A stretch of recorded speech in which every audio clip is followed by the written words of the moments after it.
Hello बच्चों। बेटा मैं अभी आपको कराने वाला हूँ 2025 का कंपार्टमेंट का पेपर और सब्जेक्ट है अपना केमिस्ट्री। राइट।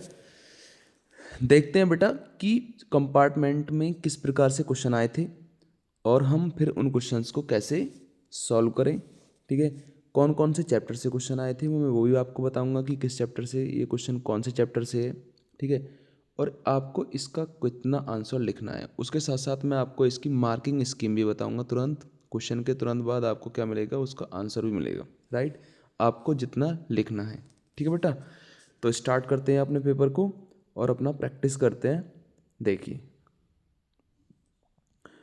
पहला क्वेश्चन आता है बेटा, a conductivity cell, a conductivity cell, ये क्वेश्चन नंबर 1 है। A conductivity cell contain electrode made up of. देखो कंडक्टिविटी सेल ये चैप्टर है बेटा इलेक्ट्रोकेमिस्ट्री से। राइट, तो इलेक्ट्रोकेमिस्ट्री में जहाँ पर कंडक्टेंस ऑफ इलेक्ट्रोलाइट लिखा हुआ है ना, वहाँ पे आप पेज खोल सकते हैं और वहाँ पर एक ऐसे ऐसे करके एक सेल बनी हुई है, उसमें लगे हुए हैं 2 इलेक्ट्रोड। और ये बेटा इलेक्ट्रोड जो है ना वो प्लेटिनम के होते हैं, ये प्लेटिनम के होते हैं। ठीक है ना, तो answer will be C. C is the correct option, क्योंकि कंडक्टिविटी सेल में जो इलेक्ट्रोड होते हैं ना वो बेटा प्लेटिनम के बने होते हैं। क्वेश्चन नंबर नेक्स्ट है हमारे पास, क्वेश्चन नंबर 2। क्वेश्चन नंबर 2 है द वैल्यू ऑफ के एच। हमें के एच की वैल्यू दे रखी है, यानी हेनरी लॉ कांस्टेंट की वैल्यू दे रखी है। किस किस के लिए? आर्गन के लिए, CO2 के लिए, ठीक है, HCHO के लिए और CH4 के लिए। ठीक है, तो उसके लिए सबसे पहले आर्गन के लिए 40.32, उसके बाद CO2 के लिए 1.68, HCHO के लिए 1.84 10⁻⁵, और ये दे रखे। ठीक है, when these gases are arrange increasing order of solubility, जब इन गैसेज को सॉल्युबिलिटी के अरेंज इंक्रीजिंग ऑर्डर में अरेंज किया जाता है, कौन सा ऑर्डर सही होगा? देखो हमको पता है कि हमारा फॉर्मूला होता है P इक्वल टू KHX। ठीक है, यहाँ पर x है सॉल्युबिलिटी। देखिए अब x इक्वल टू क्या फॉर्मूला हो जाएगा, x इक्वल टू हो जाएगा P/KH, P/KH। अब यदि KH किसी का ज़्यादा होगा तो सॉल्युबिलिटी बेटा उसकी कम होगी। राइट, और KH कम होगा तो सॉल्युबिलिटी ज़्यादा होगी। हमें पता है सबसे ज़्यादा देखो जिसका KH ज़्यादा सॉल्युबिलिटी कम, इसका मतलब है सबसे ज़्यादा KH किसका है? आर्गन का। तो आर्गन को हमें सबसे पहले लिखना है, ये लिख रहा है। अब आर्गन सबसे पहले C और D में लिखा हुआ है, लेकिन उससे के बाद देखेंगे हम, उसके बाद है हमारे पास CO2 का। ठीक है, लेकिन इसमें CH4 का दे रखा है, तो इसका मतलब है ये ऑप्शन तो D तो A और B तो है ही नहीं, और D हमारा हो नहीं सकता, क्योंकि ज़्यादा किसका है? आर्गन से कम है CO2 का, CO2 से कम है CH4 का, और CH4 से कम है HCHO का। तो option number C is the correct answer, यानी पहले में भी C है और दूसरे में भी C है। राइट, अगला क्वेश्चन देखते हैं बेटा। देखिए अगला क्वेश्चन है हमारे पास कि out of the following organic compound the one which will react Lucas reagent at room temperature. देखिए तीसरा क्वेश्चन है कि ल्यूकास रिएजेंट से रूम टेम्परेचर पे कौन सा रिएक्शन करता है। देखिए ल्यूकास रिएजेंट क्या होता है? Concentrated HCl, concentrated HCl plus ZnCl2 का मिक्सचर, ZnCl2 का मिक्सचर, इसे बोलते हैं ल्यूकास रिएजेंट। ठीक है, और ये जो रिएक्शन होती है ल्यूकास रिएजेंट की, ऑर्डर ऑफ रिएक्टिविटी जो होती है वो देखिए सबसे कम ये 1 डिग्री एल्कोहल से रिएक्शन करता है, उससे ज़्यादा ये 2 डिग्री से करता है, और सबसे ज़्यादा ये 3 डिग्री से करता है। ठीक है, यानी जैसे ही 1 डिग्री एल्कोहल में आप ल्यूकास रिएजेंट डालेंगे, ठीक है, तो क्या होगा बेटा, आपको हीट करना पड़ेगा तब रिएक्शन होगी। 2 डिग्री में 5 मिनट बाद रिएक्शन होना स्टार्ट होती है, और 3 डिग्री में इमीडिएट रिएक्शन होती है। ठीक है, तो रूम टेम्परेचर का मतलब है इमीडिएट रिएक्शन होना, इसका मतलब है D option is the correct, क्योंकि ये है हमारे पास 3 डिग्री एल्कोहल। ठीक है ना, कौन सी एल्कोहल है? 3 डिग्री। ठीक है, जबकि ये वाली और ये वाली, ये तीनों है प्राइमरी एल्कोहल, तो आंसर विल बी डी। तो D option is the correct answer, क्योंकि डी जो है ना वो है हमारे पास 3 डिग्री एल्कोहल। अगला देखेंगे बेटा, identify the freon from the following. देखो फ्रेऑन क्या होते हैं? क्लोरोफ्लोरोकार्बन्स होते हैं। ठीक है ना, क्लोरोफ्लोरोकार्बन्स। तो क्लोरोफ्लोरिन किस में आ रहा है? हमारा ऑप्शन नंबर ए में, तो option number A is the correct answer. ठीक है, ये चैप्टर, ये जो दोनों क्वेश्चन है ना बेटा, ये हैं हमारे चैप्टर हेलो एल्केन और हेलो एरिन से, ठीक है। जबकि जो हमारे पहले क्वेश्चंस थे, जो दोनों पहले क्वेश्चंस थे, ये दोनों हमारे हैं इलेक्ट्रोकेमिस्ट्री से, दोनों क्वेश्चन इलेक्ट्रोकेमिस्ट्री से हैं। और अगले ये दो क्वेश्चन हमारे पास हेलो एल्केन और हेलो एरिन चैप्टर से हैं, ठीक है। ये पॉलीहेलोजन कंपाउंड से है, जो हमारा फोर्थ क्वेश्चन है पॉलीहेलोजन कंपाउंड से है बेटा, और ये थर्ड जो है वो मेथड ऑफ प्रिपरेशन से है, ठीक है। अब आता है हमारे पास क्वेश्चन नंबर 5। क्वेश्चन नंबर 5 में क्या बोल रहा है हमसे, if the half life period of first order reaction is 1386 second, then the rate constant of this reaction is, ठीक है। हमसे पूछा है कि फर्स्ट ऑर्डर रिएक्शन है उसका हमें हाफ लाइफ दे रखा है, तो रेट कांस्टेंट पूछा है बेटा। रेट कांस्टेंट का जो फॉर्मूला है ना, के बराबर वो है 0.693 अपॉन के अपॉन टी हाफ, T1/2, ये होता है फॉर्मूला। तो क्या काम करना है आपको, इस फॉर्मूले में 0.693 अपॉन टी हाफ कितना रखना है 1386, और फिर आपको कैलकुलेशन करनी है, ठीक है। तो जो भी आंसर होगा आपको चेक करना है। तो आंसर अभी फिलहाल इसके लिए इसके शायद क्या है, answer number B is the correct answer है इसका, राइट। क्वेश्चन नंबर देखेंगे बेटा आगे, हम क्वेश्चन नंबर आगे देखेंगे। तो ये हमारा है केमिकल काइनेटिक्स से, राइट। पांचवा क्वेश्चन जो है वो केमिकल काइनेटिक्स से। अब आया question number 6। Question number 6 again हमारा किससे आ गया, इलेक्ट्रोकेमिस्ट्री से आ गया, जिसमें पूछा है हमसे standard electrode potential A B and C this this this, यानी एक प्लस का 0.68 है, माइनस का 2.54 है, और माइनस का 0.54 है। Arrange order of their reducing power, ठीक है ना। इन्हें रिड्यूसिंग पावर के इंक्रीजिंग ऑर्डर में अरेंज करना है। देखो रिड्यूसिंग पावर में क्या काम करना है, हमें अरेंज करना है प्लस टू माइनस, ध्यान रखना है, प्लस से माइनस अरेंज करना है। कम जितना प्लस है, यदि कम प्लस है फिर ज़्यादा प्लस, फिर और ज़्यादा, फिर उसके बाद माइनस, फिर उसके बाद और ज़्यादा माइनस, ठीक है। तो हमें इनको अरेंज करना है, तो प्लस टू माइनस। देखो प्लस वाला कौन है इसमें, प्लस वाला है इसमें बेटा ए का है 0.68, इसका मतलब है ए की रिड्यूसिंग पावर सबसे कम है। तो इसका मतलब है ऑप्शन ए और बी तो हो नहीं सकते, क्योंकि इसमें ए ज़्यादा दे रखा है। तो ऑप्शन सी और डी में से हमें फाइंड करना है, ठीक है ना।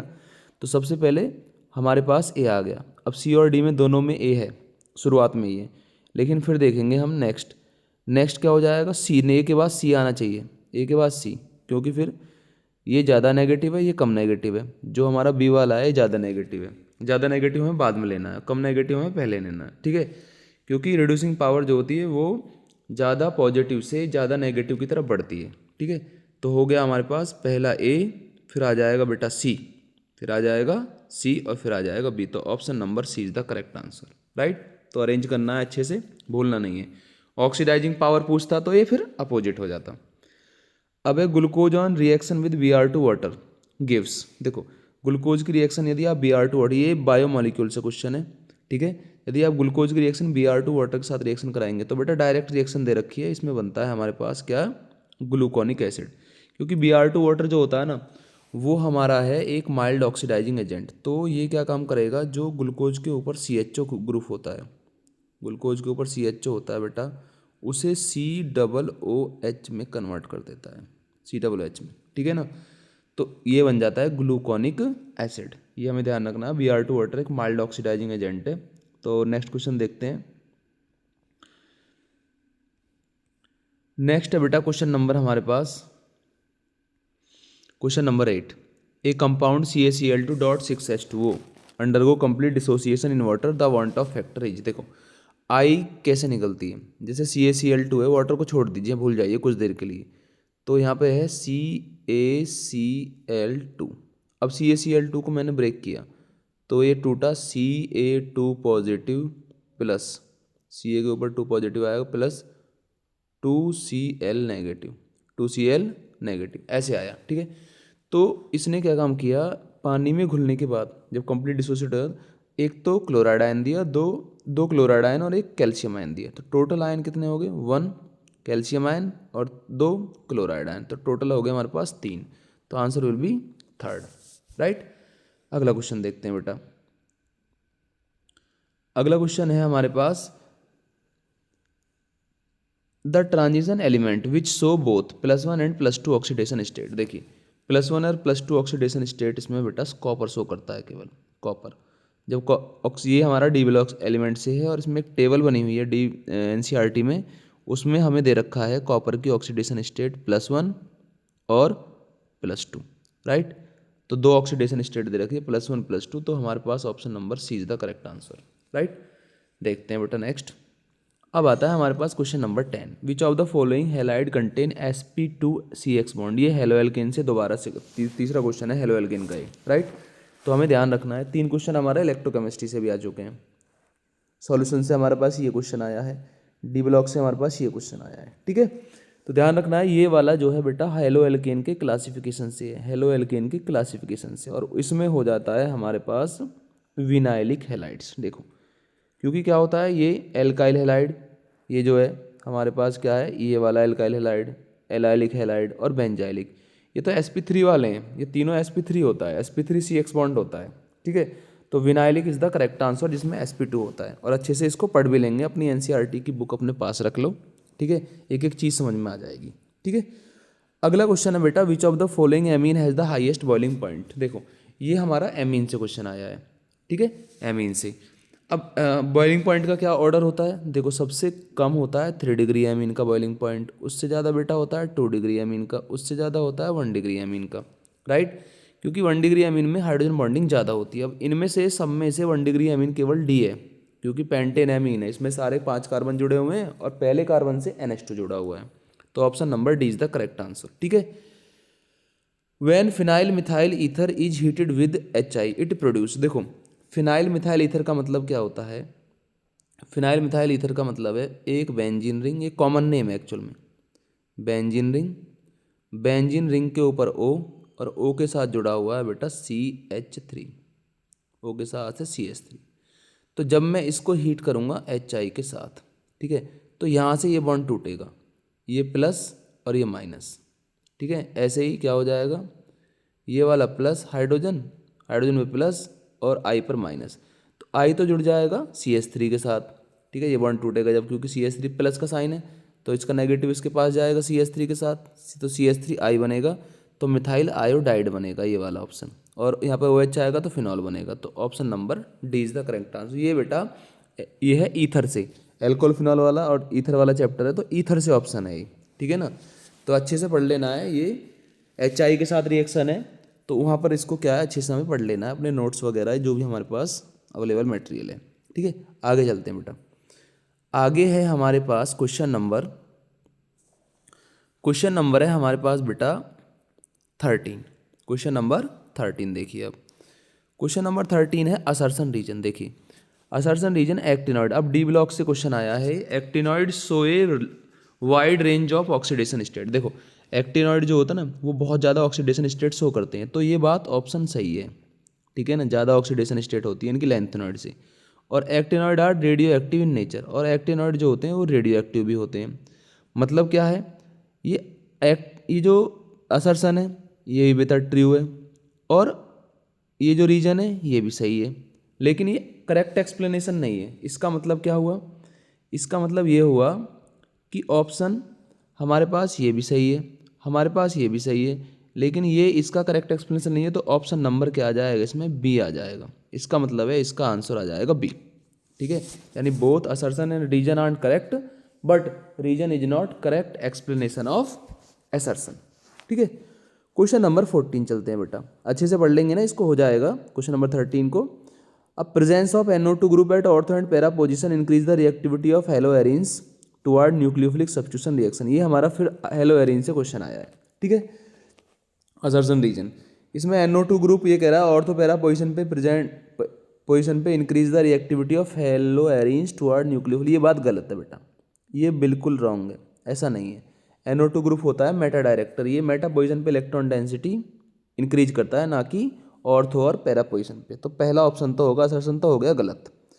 रीजन है nitro group decrease the electron density over the benzene ring, ये बात सही है इसमें, ये बात सही है, ठीक है ना। यानी असर्शन गलत है और रीजन इसका बेटा है सही, ठीक है।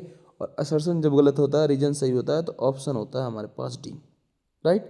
उसके बाद आता है हमारे पास 15 क्वेश्चन। तो 15 क्वेश्चन का हमारे पास आंसर हो जाएगा the molecularity of the reaction H2Br2 2HBr2V2। सही बात है। देखो इसमें एक मॉलिक्यूल ही है, एक मॉलिक्यूल ही है, तो टोटल मॉलिक्यूल कितने हो गए? दो। तो दो मॉलिक्यूल पार्टिसिपेट कर रहे हैं, तो इसलिए क्या हो गया, इसकी मॉलिकुलरिटी 2 हो गई। अब रीजन क्या है? 2 molecule of the reactant are involve in the elementary reaction, क्योंकि एलिमेंट्री रिएक्शन में, एलिमेंट मतलब जो एक स्टेप में होते हैं उसमें 2 मॉलिक्यूल रिएक्शन करते हैं, तो ये भी सही है। तो ये असर्शन भी सही है, रीजन भी सही है, और रीजन असर्शन का करेक्ट एक्सप्लेनेशन है, तो ऑप्शन नंबर इसमें आ जाएगा ए। ठीक है। अब आ जाइए क्वेश्चन नंबर कौन सा है हमारे पास? 16। असर्शन है paramethoxyphenol is a stronger acid than paranitrophenol. Paranitrophenol, ये बात गलत है। ठीक है। पैरामेथॉक्सीफिनॉल जो होता है ना वो वीक एसिड होता है पैरानाइट्रोफिनॉल से, तो असर्शन तो हो गया गलत। और बेटा methoxy group is electron donating group where nitro group is electron, ये बात सही है। तो इसका मतलब है इसमें ऑप्शन कैसा आ जाएगा? डी आएगा। ठीक है। ऑप्शन कैसा आ जाएगा? डी। तो इसमें देखते हैं बेटा, ये हमारे पास फर्स्ट हो गया। ठीक है। अब फर्स्ट 13 का हमारे पास बी है, 14 का ए है, 15 का, अच्छा 14 का भी ए है बेटा, है ना। 14 का हमारे पास ऑप्शन है ए, वो देख लेते एक बार।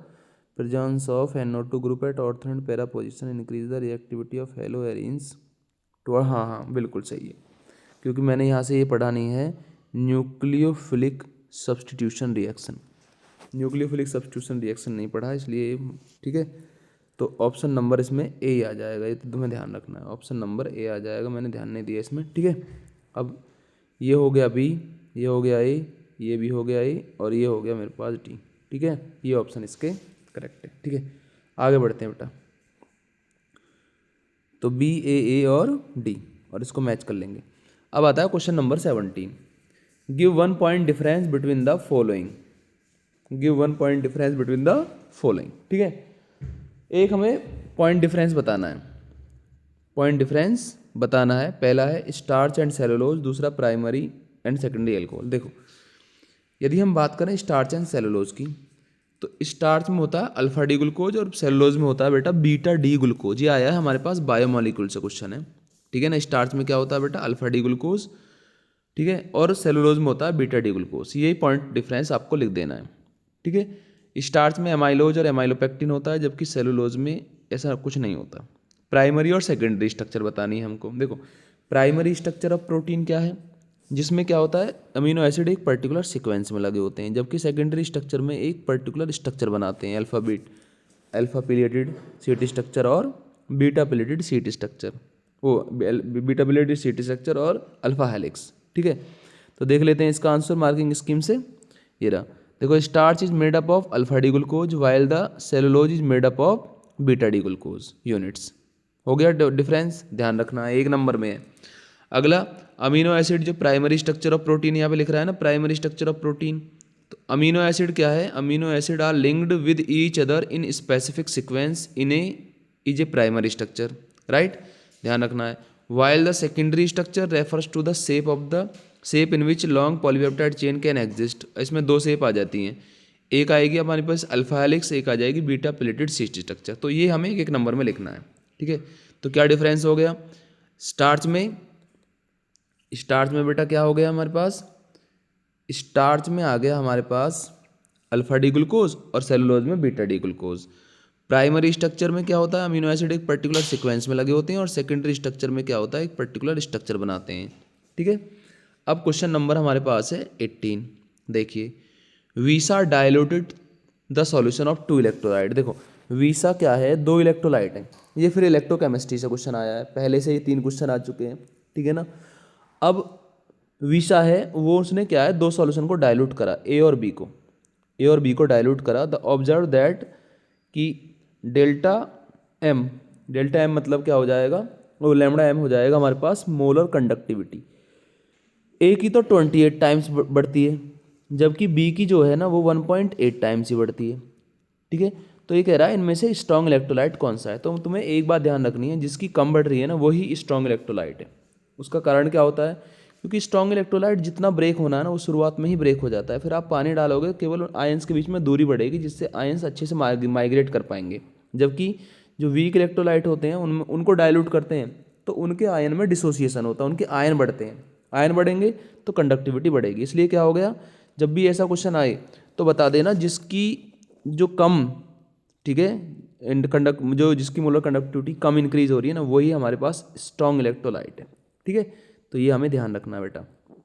अब क्वेश्चन नंबर है हमारे पास बेटा 19, define fuel cell, write two advantage of fuel cell. अच्छा, इसका आंसर भी देख लेते हैं, क्वेश्चन नंबर हमारा 18 को भी एक बार देख लेते हैं। ये देखो क्वेश्चन नंबर 18 हमें यहाँ दे रखा है, ऑप्शन इसका बी है, मैंने बताया था जिसकी, ठीक है।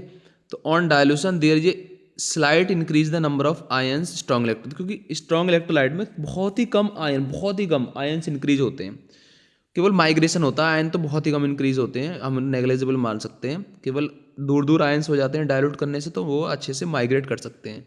जबकि वीक इलेक्ट्रोलाइट में क्या होता है बेटा, वीक इलेक्ट्रोलाइट में होता है कि नंबर ऑफ आयन बहुत ज़्यादा बढ़ जाते हैं। क्यों बढ़ जाते हैं नंबर ऑफ आयन, क्योंकि डायल्यूट जो हमारे पास वीक इलेक्ट्रोलाइट होते हैं उनको जब हम जितना डायल्यूट करेंगे उसमें नंबर ऑफ आयन उतने ही बढ़ते हैं, ठीक है ना, उनका डिसोसिएशन बढ़ता है, तो ये हमें ध्यान रखना है। तो इस प्रकार से ऑप्शन बी लिख दोगे तो आधा नंबर मिलेगा, उसका ये रीजन वगैरह लिख दोगे आधा लिखोगे, यदि आपने ग्राफ बना दिया तो 1 नंबर मिलेगा। ठीक है, तो ऐसे करके आपको 2 मार्क्स का क्वेश्चन, आपको ग्राफ भी ड्रॉ करना था इसके अंदर। ठीक है, तो ग्राफिकली ये लिख रहा है, जस्टिफाई योर आंसर ग्राफिकली।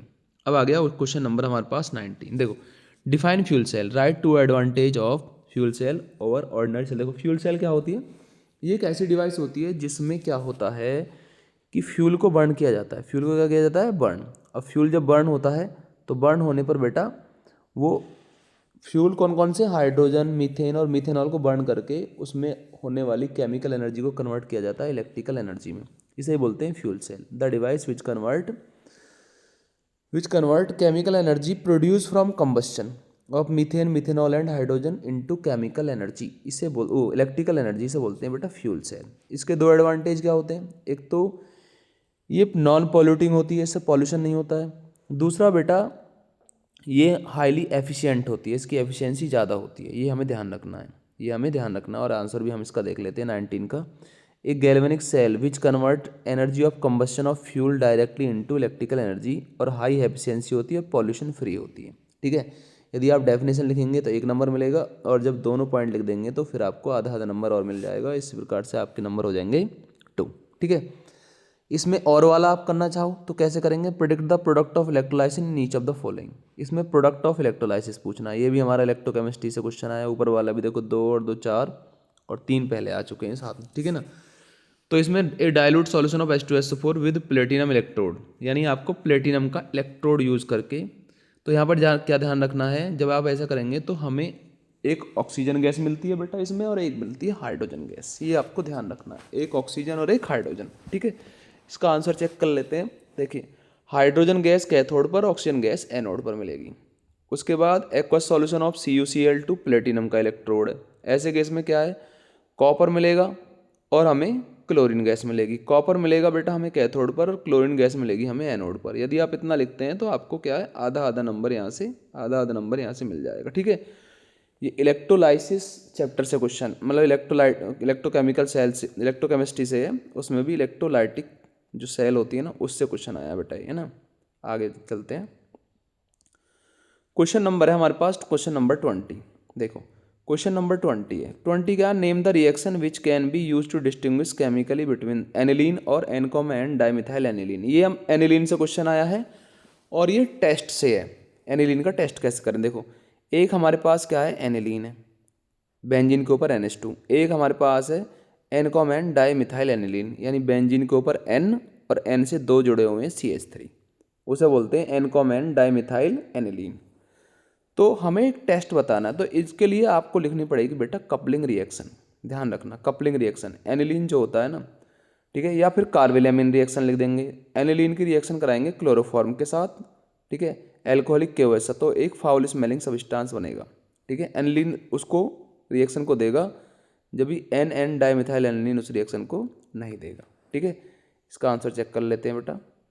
देखिए कार्बेलामिन रिएक्शन मैंने बता दिया था, तो बस केवल एक यही लिखना है दोनों में, कार्बेलामिन रिएक्शन, कार्बेलामिन रिएक्शन। कार्बेलामिन रिएक्शन को क्या है, एनिलीन में जाकर अच्छे से पढ़ लेंगे और इसके आंसर को अच्छे से जो मैंने बोला है वो उसको क्या कर लेंगे, रिएक्शन के रूप में उसको लिख लेंगे बेटा, है ना।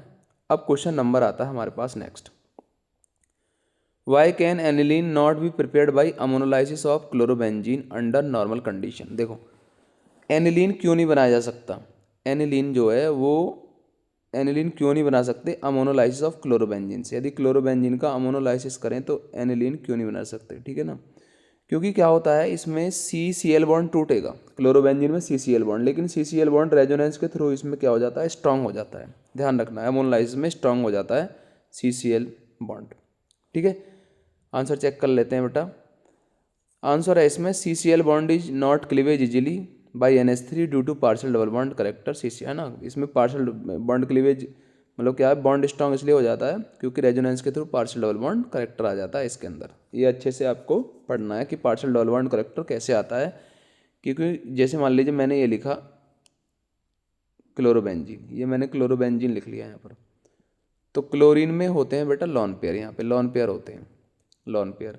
अब इन लॉन पेयर को ये वाला कार्बन होता है sp2 हाइब्रिड sp2, तो इन लॉन पेयर को ये अपनी तरफ खींच लेता है, जिससे यहाँ पर डबल बॉन्ड आ जाता है। यानी ये मॉलिक्यूल फिर ऐसे दिखने लगेगा इस प्रकार से, ऐसे करके ऐसे। अब ये बॉन्ड हो जाएगा स्ट्रांग, इसी को रेजोनेंस बोलते हैं। यहाँ पर प्लस का साइन आ जाएगा और इसके इलेक्ट्रॉन निकल कर बाहर आ जाएंगे, तो यहाँ पर क्या हो जाएगा, ये जो है बॉन्ड C और Cl का बॉन्ड ये स्ट्रांग बॉन्ड हो जाएगा। और जब ये स्ट्रांग बॉन्ड हो जाएगा तो इसको तोड़ना मुश्किल हो जाएगा। ये इसका आंसर होता है बेटा, ठीक है ना, इसे रेजोनेंस बोलते हैं। आगे क्वेश्चन देखते हैं बेटा। अगला है क्वेश्चन हमारा 21 में क्या कह रहा है, by giving reason explain how the rate of reaction for a reaction will be affected when. देखो रेट ऑफ रिएक्शन कैसे चेंज होता है यदि हम क्या काम करें, the temperature at which the reaction was taking place is decrease. यदि हम टेम्परेचर घटा दें तो रेट ऑफ रिएक्शन भी क्या होता है बेटा, घट जाता है। क्योंकि जो हमने पढ़ा था इफेक्ट ऑफ टेम्परेचर कि 10 डिग्री सेल्सियस यदि टेम्परेचर हम इंक्रीज कर दें तो रेट ऑफ रिएक्शन जो हो जाएगा वो डबल हो जाएगा। रेट ऑफ रिएक्शन क्या हो जाता है, डबल।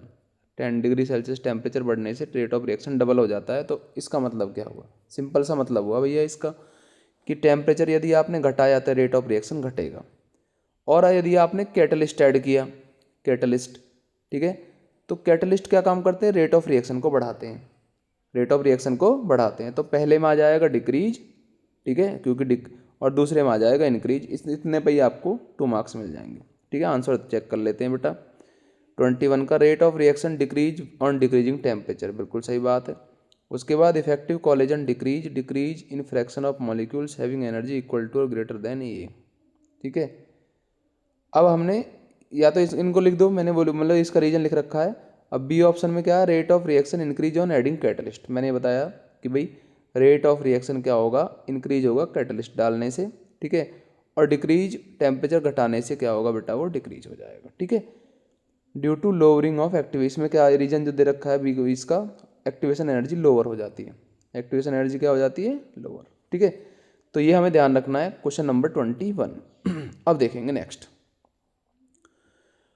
क्वेश्चन नंबर हमारे पास आ गया बेटा 22। अब देखो 22 क्वेश्चन क्या है। 22 क्वेश्चन है, write the IUPAC name of the complex. देखो इसका हमें IUPAC नेम लिखना है, तो इसमें लिख देंगे सबसे पहले आएगा पेंटाएमीन। पेंटाएमीन आया क्योंकि पहले लिगेंड का नाम आता है पेंटाएमीन, और ONO को बोलते हैं नाइट्राइटो O। तो पेंटाएमीन नाइट्राइटो O, और CO के लिए बोलेंगे क्योंकि पॉजिटिव कॉम्प्लेक्स है तो कोबाल्ट ही बोलेंगे।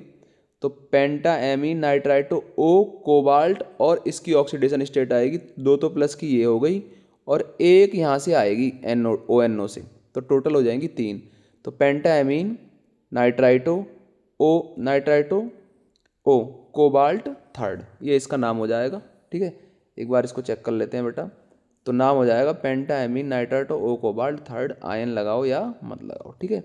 आगे क्वेश्चन कह रहा है बेटा हमसे, वो आगे हमसे कह रहा है कि write the hybridization of NiCN का whole four two negative way the predict the magnetic behaviour. देखो इसमें जो सबसे पहले कोऑर्डिनेशन नंबर 4 दे, कोऑर्डिनेशन नंबर है इसमें बेटा 4। देखो कोऑर्डिनेशन नंबर कितनी है, 4 है। अब कोऑर्डिनेशन नंबर 4 में 2 प्रकार का हाइब्रिडेशन होगा, या तो sp3 या होगा dsp2, ठीक है ना।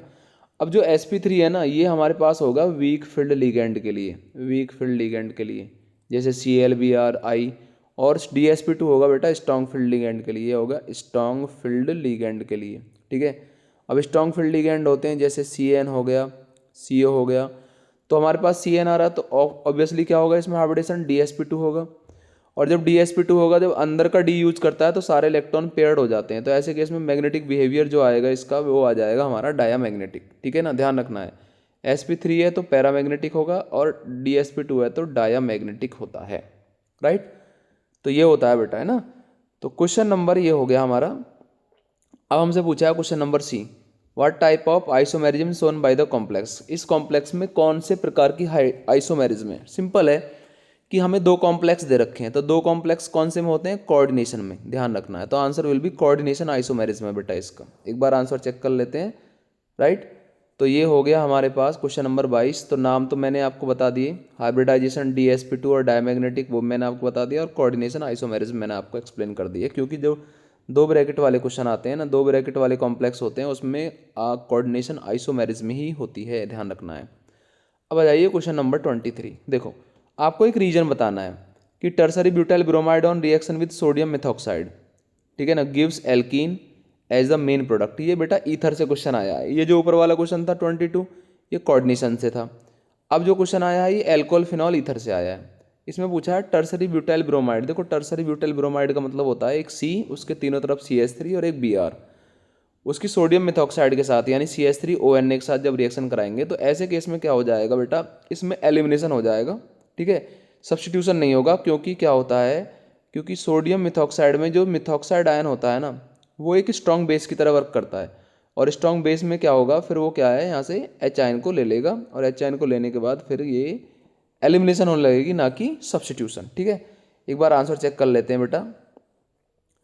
देखो, beside being the nucleophile, methoxide act as a strong base, वही मैंने आपको बताया, तो जिससे एलिमिनेशन रिएक्शन यानी एलिमिनेशन प्रोडोमिनेंट हो जाएगा ओवर सब्स्टिट्यूशन।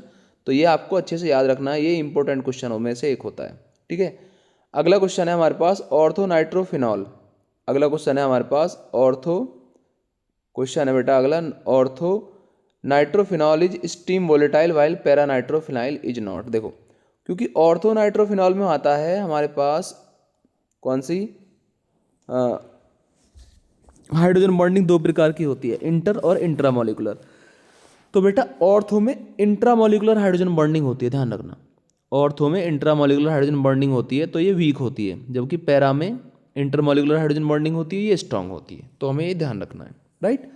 अगला क्वेश्चन है हमारे पास, alcohol is less acidic than phenol. देखो, एल्कोहल जो है फिनॉल से लेस एसिडिक है, ठीक है, क्योंकि क्या होता है कि फिनॉल में रेजोनेंस होता है, जल्दी से OH बॉन्ड टूट जाता है, जबकि एल्कोहल में रेजोनेंस नहीं होता, ठीक है, क्योंकि एल्कोहल में OH ग्रुप जुड़ा होता है sp3 से, जबकि फिनॉल में जुड़ा होता है sp2 से। तो sp2 में ज़्यादा sp2 ज़्यादा इलेक्ट्रोनेगेटिव कार्बन है, तो OH बॉन्ड की पोलैरिटी ज़्यादा होती है, जबकि एल्कोहल में ऐसा नहीं होता। दूसरा एक और रीजन है कि फिनॉल में रेजोनेंस होता है, जिससे उसका फिनॉक्साइड आयन जो है वो अपने आप को स्टेबल कर लेता है, फिनॉक्साइड आयन जो है स्टेबल कर लेता है, H+ चला भी जाएगा फिर भी फिनॉक्साइड आयन ज़्यादा स्टेबल होगा, राइट। तो ये इसका आंसर है, और चेक कर लेते हैं एक बार। ये हो जाएगा हमारे पास due to intramolecular hydrogen bonding, को मैंने आपको बता दिया, ऑर्थो में इंट्रा होती है और पैरा में होती है इंटर। तो इंटर स्ट्रांग होती है और इंट्रा वीक होती है, इसलिए ऑर्थो नाइट्रोफिनॉल ज़्यादा वोलेटाइल है। और दूसरा एल्कोक्साइड आयन एक लेस स्टेबल आयन होता है, क्योंकि उसमें रेजोनेंस नहीं होता, जबकि फिनॉक्साइड आयन में क्या है, रेजोनेंस होता है, वो अपने आप को स्टेबलाइज कर लेता है, ठीक है ना, वो मैंने आपको बता दिया, ठीक है। अगला क्वेश्चन देखेंगे बेटा, calculate the EMF of the following cell. हमें EMF कैलकुलेट करना है, तो यहाँ से नस्ट इक्वेशन अप्लाई करनी है तुमको। ये नस्ट इक्वेशन वाला क्वेश्चन है, यानी ई सेल बराबर E0 cell minus 0.0591 upon N log oxidation upon reduction. तो यहाँ पर क्या है, आपको अप्लाई करनी है कौन सी इक्वेशन, नस्ट इक्वेशन, ठीक है। अब E0 सेल आपको दे रखा है, देखो ये दे रखा 2.71, ये दे रखा 2.7 माइनस 0.05, अब N की वैल्यू हमारे पास 2 आएगी, 2 इलेक्ट्रॉन लूज किए हैं, ठीक है। ऑक्सीडेशन हो रहा है Mg का, ऊपर रख देंगे 0.01 यहाँ पर फॉर्मूले में, और Cu का रख देंगे 0.01, जो 001 उसको यहाँ पे रख देंगे, ठीक है। तो यहाँ पे रखने के बाद क्या काम करेंगे, इसे कैलकुलेट कर लेंगे कैसे, एक बार देख ले सॉल्यूशन में। तो हमने नस्ट इक्वेशन यहाँ पर बेटा अप्लाई कर दी, हमें दे रखा है ई सेल बराबर E naught cell minus 0.0591/2 log Mg2 plus upon Cu2 plus. Oxidation किसका होता है, Mg का हो रहा है और कॉपर का रिडक्शन। 2.71 हमें दे रखा है, 2 हमें दे रखा है कि मैग्नीशियम ने कितने इलेक्ट्रॉन लूज करें। देखो मैग्नीशियम पे चार्ज 2 प्लस है तो 2 इलेक्ट्रॉन लूज करें। उसके बाद इनकी कंसंट्रेशन दोनों की इस प्रकार से दे रखी है, जैसे इसको करेंगे तो यहाँ पे log 10 की वैल्यू 1 आएगी, इसका इसमें डिवाइड कर देंगे, इसमें से इसको मिला माइनस करके इतना वोल्ट आ गया। हमें वोल्ट भी लिखना होता है, ठीक है। अब इससे मार्क मिलेंगे आपको, फॉर्मूला पे 1 मिलेगा, कैल जो वैल्यू पुट करोगे तब 1 मिलेगा और आंसर निकालोगे तब भी 1 मिलेगा। और यदि आपने यूनिट नहीं लिखी, यहाँ पे साफ लिख रहा है, यदि आपने यूनिट नहीं लिखी और इनकरेक्ट लिख दी तो सीधा आधा मार्क्स चला गया, राइट। तो ये आपको ध्यान रखना है, इसकी यूनिट वोल्ट होती है। क्वेश्चन नंबर 15 है बेटा, आइडेंटिफाई ए से एफ। हमें ए से एफ आइडेंटिफाई करना है इसमें, ठीक है। कंपाउंड हमारे सामने ये है, ये जो दे रखा है एक ऐसे करके और ऐसे करके, ये यानी हमें दे रखा है 1 2 3, यानी 1 ब्रोमो 2 मिथाइल और प्रोपेन। तो जब हम बेटा इसकी एल्कोहलिक KOH के साथ रिएक्शन कराएंगे, एल्कोहलिक के साथ, तो हमें डी मिलेगा। डी की रिएक्शन HBr के साथ तो ई मिलेगा, ई की रिएक्शन एफ के Na के साथ मिलेंगे तो एफ मिलेगा। उसके बाद क्या है, इसकी रिएक्शन NaOC2H5 के साथ कराएंगे तो सी मिलेगा, इसकी रिएक्शन Mg के साथ कराएंगे तो ए मिलेगा, और ए की रिएक्शन H2O के साथ कराएंगे तो बी मिलेगा। अब हम इसमें देख लेते हैं, ठीक है ना। वैसे ये कंप्लीट रिएक्शन है, ये थोड़ा सा एक्सप्लेन करने की है, जहाँ पर क्या है मोबाइल से एक्सप्लेन अभी इतना कर नहीं सकते, तो हम आगे इसमें देख लेते हैं। एक बार इसका आंसर देखिए क्या होगा। सबसे पहले ये देखते हैं, जैसे मान लो ये हमारे पास एक क्वेश्चन है और हम Mg के साथ रिएक्शन कराई तो क्या होगा, Br और Mg, Br जो है, Br और कार्बन के बीच में Mg आ जाएगा। इसका मतलब यहाँ पे आ जाएगा Br और कार्बन के बीच में Mg, यानी Mg इस प्रकार से बन जाएगा एक ऑप्शन, ठीक है। ये रिएक्शन है ग्रिग्नार्ड रिएजेंट के साथ। फिर ग्रिग्नार्ड रिएजेंट वाटर डालते हैं तो एल्केन बन जाता है। ग्रिग्नार्ड रिएजेंट में वाटर डालें तो बन गया बेटा एल्केन, तो बी ऑप्शन ये हो गया। अब आ जाइए सी पर, ये ईथर वाली है, विलियमसन ईथर सिंथेसिस वाली रिएक्शन है इसमें, ठीक है। तो इसमें क्या काम करेंगे, हमारे पास ईथर बनेगा सी वाले में। उसके बाद डी वाले में एल्कोहलिक के साथ रिएक्शन कराएंगे तो बीटा एलिमिनेशन रिएक्शन करा देंगे, एल्कीन बन जाएगा। फिर उसके बाद HBr के साथ कराओगे एल्कीन के साथ, अब क्योंकि मार्कोनिकॉफ लगा देंगे इसके अंदर तो 2 पे Br आ जाएगा, ये आ गया 2 पे Br, ठीक है। और फिर क्या है, ई ऑप्शन में क्या है, ये वुड्स रिएक्शन लगा देंगे, तो वुड्स रिएक्शन लगाने के बाद हमारे पास इसमें डबल कार्बन एटम हो जाएंगे, ठीक है ना, डबल मॉलिक्यूल हो जाएंगे, ठीक है ना। अभी एक थे अब डबल हो जाएंगे। अब आता है क्वेश्चन हमारे पास इसका बी, क्या होगा जब, देखो मिथाइल क्लोराइड को ट्रीट करेंगे KCN के साथ, तो Cl के स्थान पर CH3Cl plus KCN equal to C. ये हमारे दोनों क्वेश्चन जो है हेलो एल्केन से क्वेश्चन है, ठीक है। ये वाला क्वेश्चन कई बुक से है, ठीक है। जैसे ये हमारे पास यहाँ से पोर्शन जो है वो इधर से, पूरा क्वेश्चन हेलो एल्केन से ही है, ध्यान रखना है, ठीक है। अब आ गया व्हाट हैपन व्हेन, देखो मिथाइल क्लोराइड को ट्रीट करोगे KCN के साथ तो यहाँ पर आ जाएगा Cl हटकर CN, और मिथाइल ब्रोमाइड को ट्रीट करोगे NaI के साथ ड्राई एसीटोन की प्रेजेंस में तो यहाँ पर लगानी है फिनकेलिस्टन रिएक्शन, इसमें I आ जाएगा। और जब मिथाइल ब्रोमाइड को ट्रीट करोगे सिल्वर फ्लोराइड के साथ तो स्वाट रिएक्शन लगानी है, यहाँ पर आ जाएगा F। ये तो बिल्कुल आसान है और इसको आप देख सकते हैं, ठीक है। अब क्वेश्चन नंबर आ गया हमारे पास 26 क्वेश्चन है हमारे पास, ethanamine react with benzyl chloride to form a product X। एक इथेनैमीन है हमारे पास CH3OC2H5NH2, बेंजाइल क्लोराइड के साथ रिएक्शन करा तो प्रोडक्ट बना एक, उसको IUPAC नाम लिखो X का, और X का जब क्या है हॉफमैन ब्रोमाइड डिग्रेडेशन कराते हैं, ठीक है। If yes then give the structure of the product, if no then give reason, ठीक है। तो क्वेश्चन आ गया हमारे पास, ये एथेनामीन है, उसकी बेंजाइल क्लोराइड के साथ यानी CH3CH5NH2 के साथ रिएक्शन करा दी बेंजीन के ऊपर COCl के साथ, ठीक है। तो H उधर से निकलेगा, इथेनामीन से H निकलेगा और बेंजाइल क्लोराइड से Cl निकलेगा, तो यहाँ पर एक क्या बनेगा, एमाइड बनेगा बेटा, एक एमाइड बनेगा X, ठीक है ना। एक एमाइड बनेगा ये वाला X, CONHC2H5, ठीक है, CONHC2H5, इसको बोलते हैं एन इथाइल बेंजीन एमाइड। अब नो, ये हमारे पास क्या है, कौन सी रिएक्शन नहीं देगा, हॉफमैन ब्रोमाइड डिग्रेडेशन रिएक्शन नहीं देगा, क्योंकि ये एन सब्स्टिट्यूटेड एमाइड है। एन सब्स्टिट्यूटेड, इसमें क्या होता है, यदि CONH2 होता तो हो जाती रिएक्शन, लेकिन इसमें N आ रहा है, N H हटकर C2H5 आ रहा है, तो ये रिएक्शन नहीं होगी। इसका मतलब क्या है, कि ये रिएक्शन क्वेश्चन बेटा ये इंपॉर्टेंट है, ध्यान रखना है, इसको थोड़ा सा अच्छे से प्रैक्टिस करनी है। ये इंपॉर्टेंट क्वेश्चन है कि इथेन एमीन की जब रिएक्शन इसके साथ कराएंगे ना तो यहाँ बनेगा हमारे पास एन इथाइल बेंजीनेमाइड बनेगा, लेकिन वो हॉफमैन ब्रोमाइड डिग्रेडेशन रिएक्शन नहीं देगा, ये बात ध्यान रखनी है, क्योंकि वो एन सब्स्टिट्यूटेड है उसमें। ठीक है, अब आ जाइए नेक्स्ट क्वेश्चन नंबर क्या है हमारे पास 27। The following data were obtained with study. देखो हमें क्या है, कुछ डेटा दे रखे हैं, 1 2 3 4, केमिकल काइनेटिक्स से क्वेश्चन आया है, ऑर्डर निकालना है। तो सबसे पहले 4 इक्वेशन बना लेंगे इसमें हम। सबसे पहले बना लेंगे बेटा 4 इक्वेशन। 4 इक्वेशन बनाने के बाद क्या काम करेंगे, इक्वेशन को आपस में डिवाइड करना है। डिवाइड करने के बाद हमारे पास ऑर्डर आ जाएगा। कैसे आ जाएगा, देखिए हमने पहले एक इक्वेशन बना ली, दूसरी, तीसरी, चौथी। अब देख लेंगे डिवाइड कौन कौन सी डिवाइड हो सकती हैं, जिससे एक्स और वाई की वैल्यू आ जाए।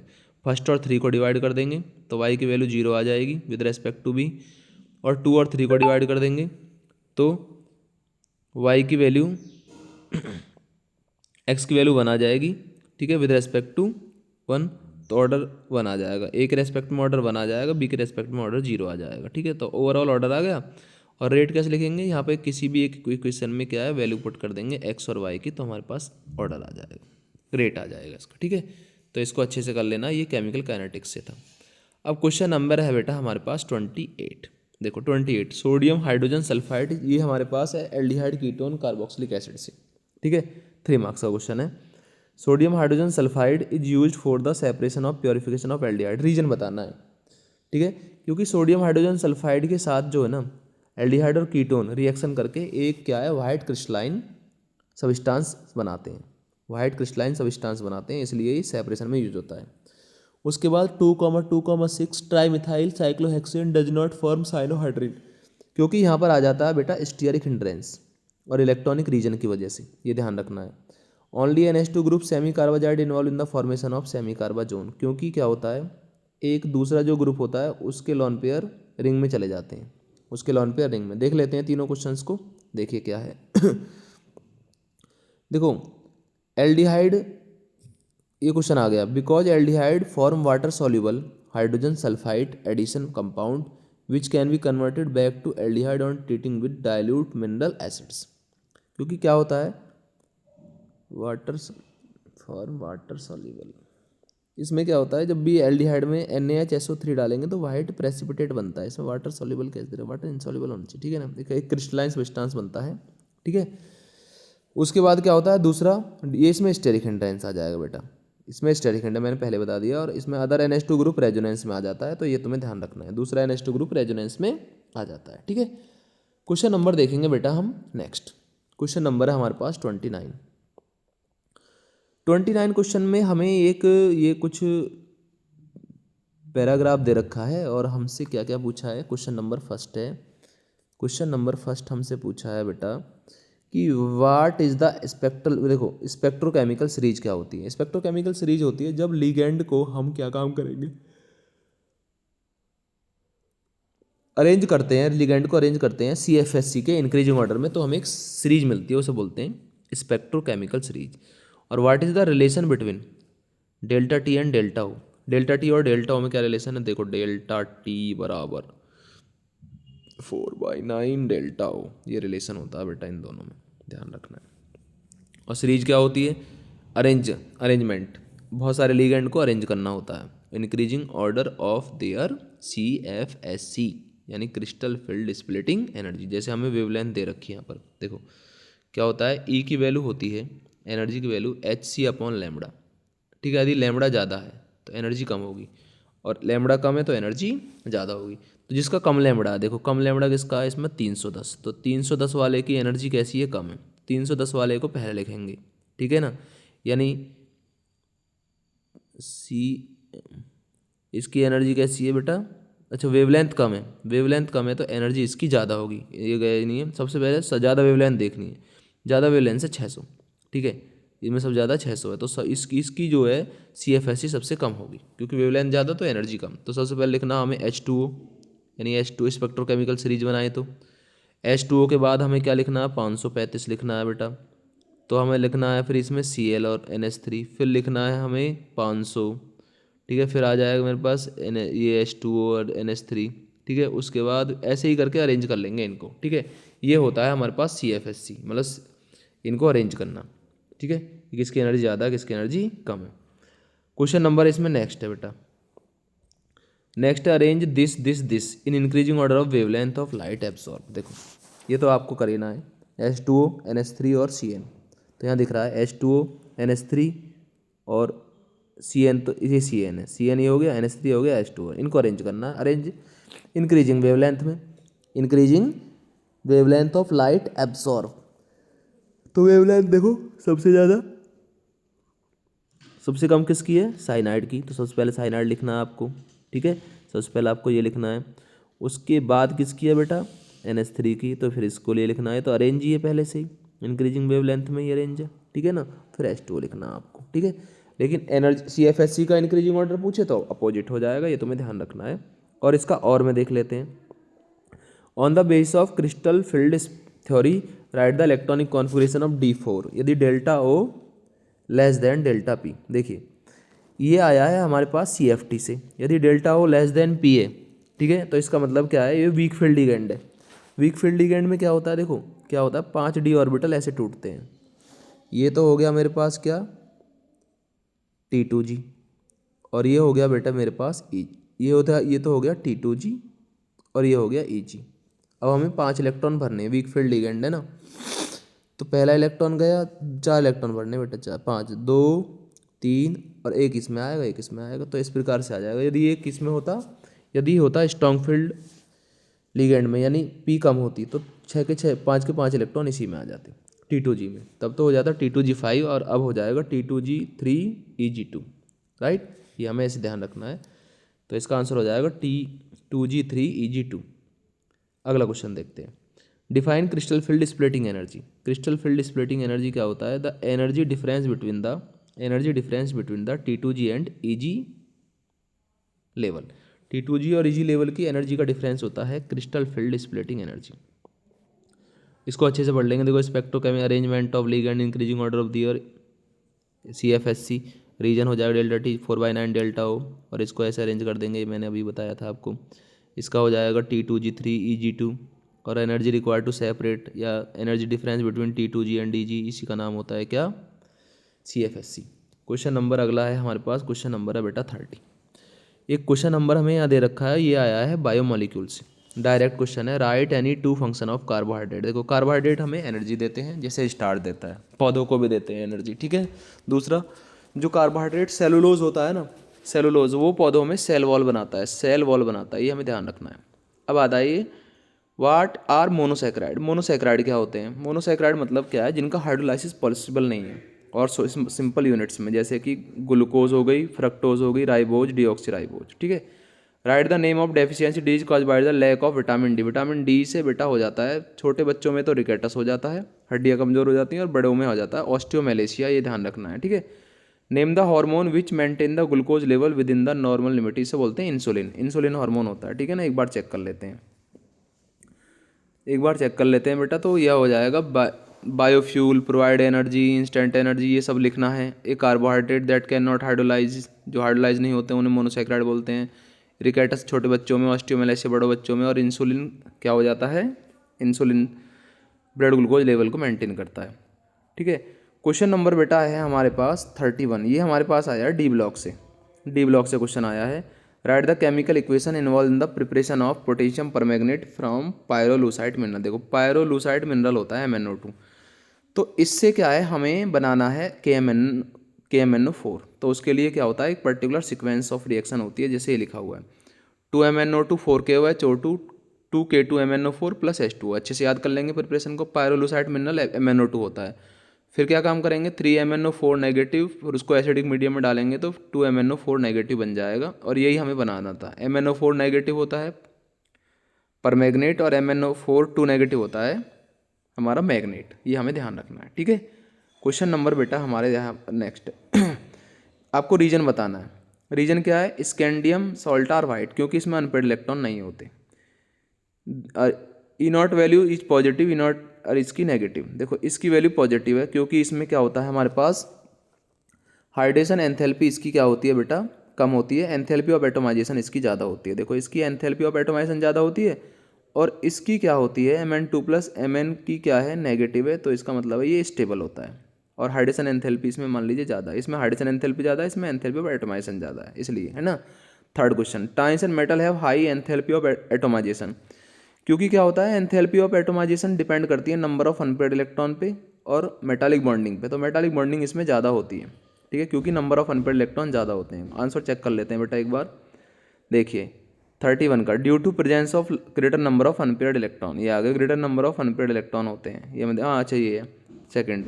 तो due to absence of unpaired electron in D orbital या डी ट्रांजिशन। देखो कलर क्यों नहीं, क्यों वो वाइट होता है, क्योंकि अनपेयर्ड इलेक्ट्रॉन उसमें नहीं होते और डी ट्रांजिशन उसमें नहीं होता है। और ड्यू टू क्या हो जाता है, लो हाइड्रेशन एंथैल्पी या फिर हाई एंथैल्पी ऑफ एटोमाइजेशन, ये मैंने कॉपर के लिए बताया था। और एम में क्या होता है, लो हाइड्रेशन एंथैल्पी हो जाएगा या ओ लोअर हाइड्रेशन एंथैल्पी, ठीक है, as well as lower hydration enthalpy, ये हो जाएगा Mn2 plus as a lower enthalpy of atomization और हायर आएगा हायर एंथैल्पी ऑफ हाइड्रेशन, ठीक है। तो ये हमें ध्यान रखना है, ठीक है, अच्छे से। अब आ गया हमारे पास third, due to presence of greater number of unpaired electron, why, ठीक है, resulting in a strong interaction metallic bonding. इसमें यह होता रहा हमारे पास 31 का जो थर्ड है, transition metal high enthalpy but मैंने बता दिया इसमें क्या होता है, मेटालिक बॉन्डिंग ज़्यादा होती है। अब ये हमें कंप्लीट करना है बेटा, ये हमें कंप्लीट करना होता है, ये वाला Cr2O7 2 नेगेटिव और H2S प्लस H प्लस। तो ये कंप्लीट करने के लिए क्या काम करेंगे हम, पहले Cr2O7 2 नेगेटिव जो है ना उसको हम कन्वर्ट कर लेंगे 2Cr 3 प्लस में, इधर ले जाके 2Cr, और इधर 7H2 है तो इधर बेटा 7 ऑक्सीजन है तो इधर 7H2 जोड़ देंगे, 7H2 जोड़ देते हैं, ठीक है ना। फिर उसके बाद अरेंज कर लेंगे इनको, जिधर हाइड्रोजन कम है उस प्रकार से हम इसको अरेंज कर देते हैं। और ये जो S है, ये जो H2S है ये S में चेंज होगा। तो इस प्रकार से क्या काम करेंगे हम, आधा आधा इक्वेशन बैलेंस करेंगे, पहले ये सिखाया, ठीक है, आधा आधा इक्वेशन बैलेंस करेंगे, फिर इस दोनों इक्वेशन को इस प्रकार से बैलेंस कर लेंगे। और नेक्स्ट वाली जो Cu प्लस और I माइनस, तो Cu2 प्लस I माइनस, तो यहाँ पर क्या लगा देंगे Cu2I2 प्लस I2, ये हो जाएगा Cu2I2 प्लस I2, ठीक है ना। अब आ गया नेक्स्ट हमें give reason, separation of mixture of lanthanoid is difficult. Lanthanoid को डिफिकल्ट सेपरेशन क्यों होता है, क्योंकि सेम साइज होता है, ठीक है ना, साइज लगभग सिमिलर होता है। Chromium has higher melting point than manganese, chromium का मेल्टिंग पॉइंट ज़्यादा होता है मैग्नीज से, क्योंकि अनपेयर्ड इलेक्ट्रॉन इसमें ज़्यादा होते हैं, मेटालिक बॉन्डिंग इसमें ज़्यादा होती है। It is difficult to obtain oxidation state greater than 2 zinc, क्योंकि 2 इलेक्ट्रॉन जिंक लूज करने के बाद D5 बन जाता है जो कि स्टेबल होता है, अच्छे से याद रख लेंगे बेटा, है ना, ऐसे, है ना। अब आता है क्वेश्चन नंबर हमारे पास 32, ये हमारे पास 32 क्वेश्चन आया बेटा सॉल्यूशन से आया। Define osmotic pressure. Osmotic pressure मतलब the pressure exerted toward the solution side which just sufficient to prevent osmosis, उसे बोलते हैं osmotic pressure. Why it is considered as a colligative property, इसे हम कॉलिगेटिव प्रॉपर्टी क्यों बोलते हैं, क्योंकि ये नंबर ऑफ सॉल्यूट पार्टिकल पर डिपेंड करती है, ठीक है। क्वेश्चन नंबर सेकंड है इसका बेटा, vapour pressure of 2 pure liquid, एक का 400 केल्विन और 5, एक तो दे रखा है 540, एक 700, find out the composition of liquid mixture. अब ये हमारे पास क्या है, डायरेक्ट सॉल्यूशन से क्वेश्चन है, ये इंटेस्ट क्वेश्चन डायरेक्ट सॉल्यूशन से। इसमें हमें फॉर्मूला लगाना है, Pt बराबर क्या हो जाएगा, P01 प्लस ब्रैकेट में P02 माइनस P01 और x2, ये डायरेक्ट फॉर्मूला लगाना है। P01 हमें दे रखा है 450 प्लस P02 700 माइनस P01 450 और x2 हमें बेटा निकालना है, Pt मुझे 600 दे रखा है, तो 600 यहाँ रखेंगे, यहाँ 450 प्लस 700 माइनस 450 और x2 यहाँ से निकाल लेंगे, ठीक है, ये आपको करना है। अगला क्वेश्चन देखते हैं बेटा, अगला क्वेश्चन है इसमें, और what type of deviation from Raoult law is expected when the phenol and aniline. देखो फिनॉल और एनिलीन को मिलाते हैं ना बेटा, तो वो नेगेटिव डेविएशन होता है, ध्यान रखना है, वो नेगेटिव डेविएशन होता है, लर्न करने की चीज़ है, फिनॉल और एनिलीन नेगेटिव डेविएशन, ठीक है।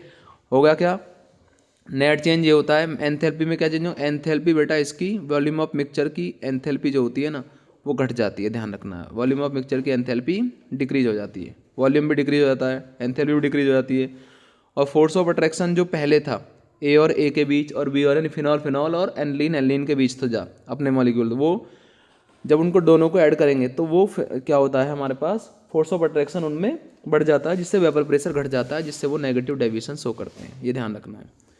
Boiling point of water 750 is this, how much sucrose is to be added 500 gram such water boil at. ठीक है, ये भी डायरेक्ट क्वेश्चन आया है बेटा, ये भी डायरेक्ट है। सबसे पहले यहाँ से डेल्टा टी भी निकाल लेंगे, 100 में से क्या घटाकर 99.48 घटाकर डेल्टा टी बी। ठीक है, और डेल्टा टी बी निकालने के बाद फिर हम फॉर्मूला लगा देंगे इसमें, डेल्टा टी बी बराबर क्या हो जाएगा, K B into W2 into 1000 upon M2 into W1, M2 into W1। हमें W2 निकालना है, के बी हमें दे रखा है 0.52, डेल्टा टी बी मैं 100 में से 99.48 घटा के लिख लूँगा यहाँ पर 1000, M2 हो जाएगा सुक्रोज का हमारा जो 342, और W1 हमें दे रखा है बेटा 500 ग्राम। तो वैल्यू पुट करके W2 की वैल्यू निकाल लेंगे। ठीक है, हो जाएगा ये क्वेश्चन। नेक्स्ट क्वेश्चन पे चलते हैं बेटा। अगला है हमारे पास 33, एक ऑर्गेनिक कंपाउंड है P, उसका फॉर्मूला C8H10O है, वो ऑक्सीडेशन कर कर एक Q कंपाउंड देता है। ठीक है, और compound Q can also be obtained from the reaction of benzene with acetyl chloride in the presence of anhydrous AlCl3। तो ये इसमें क्या होता है बेटा, ये एल्डिहाइड कीटोन से क्वेश्चन आया है, और इसमें सबसे पहले हमें रिएक्शंस पता होनी चाहिए, रिएक्शंस हमें लर्न होनी होती है, और हम क्या है जो जो हमसे पूछ रहा है वो हम लगाते रहेंगे और अपना आंसर आ जाएगा। राइट, इसको एक बार चेक कर लेते हैं। ठीक है, तो ये एक सीक्वेंस ऑफ रिएक्शंस होती हैं, इनको हम सॉल्व कर लेंगे बेटा। ठीक है, अगला क्वेश्चन है हमारे पास,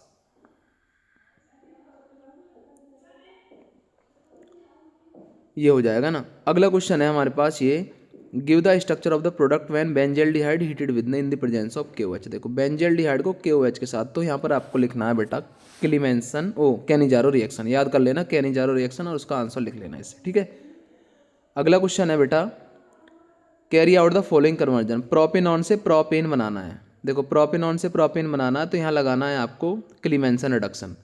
एसिटोफिनॉन से बेंजोइक एसिड बनाना है, तो इसमें केवल KMnO4 KOH के साथ आप हीट करना, फिर बाद में हाइड्रोलाइसिस करा देना। बेंजाइल क्लोराइड से फिनाइल इथेनोइक एसिड बनाना है, तो पहले KCN के साथ रिएक्शन करना है, फिर हाइड्रोलाइसिस कराना है। इसमें टेस्ट बताना है, सिंपल टेस्ट देना, बेंजल्डिहाइड और फिनॉल में कैसे डिफरेंस करोगे। देखो फिनॉल FeCl3 के साथ रिएक्शन करके वॉयलेट कलर का कॉम्प्लेक्स देता है। ठीक है, ब्यूटेनल और ब्यूटेन 2 में, ब्यूटेनल में क्या है, टॉलेंस रिएजेंट डालोगे सिल्वर मिरर बनेगा। ये आपके दोनों टेस्ट है, यहाँ सिल्वर मिरर टेस्ट लिखना है टॉलेंस रिएजेंट, और यहाँ पर आपको FeCl3 डालकर क्या दे देना है, आपको वॉयलेट कलर का कॉम्प्लेक्स। ठीक है, और यह जो भी एक्सपेक्टेड आंसर इसके इसमें लिखे हुए हैं अच्छे से इसको पढ़ लेना। ठीक है, मार्किंग स्कीम को, और इससे रिलेटेड आंसर को याद कर लेना बेटा, है ना। तो ये था हमारा चैप्टर, क्वेश्चन पेपर था, अच्छे से इसको पढ़ेंगे, मैंने कंप्लीट एक्सप्लेनेशन दी है। ठीक है, एक बार और इसको अच्छे से रिवाइज करोगे तो सारे कॉन्सेप्ट क्लियर हो जाएंगे। Thank you.